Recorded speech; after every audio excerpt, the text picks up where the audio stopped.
আসসালামু আলাইকুম ভিউয়ার্স, আশা করি সবাই ভালো আছেন।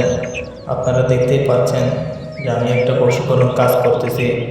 এক বোন বরিশাল থেকে বলল, হুজুর আমার স্বামী কথা শুনে না, আমার স্বামী আমাকে খাওয়ান দেয় না, পিন্দন দেয় না, আমার স্বামী আমার সাথে কথা বলে না।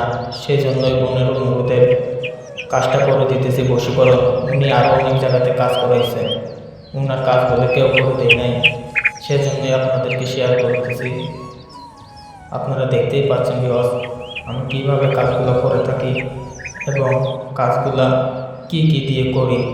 মানুষে দেখি অনেক ধরনের মাছ দিয়ে করে, কি দিয়ে করে, মনে করে যে সেগুলা দিয়ে কাজ হয় কিনা না হয় সেটা আমি বলতে পারি না, কিন্তু ইনশাল্লাহ আমি মনে করেন যে জাফরান কালির দ্বারা এবং লাল সাদা কাপড় দিয়ে, গুরুস্থানের মাটি এবং সিঁদুর দিয়ে কাজ করে দিই 100% গ্যারান্টি দিয়ে।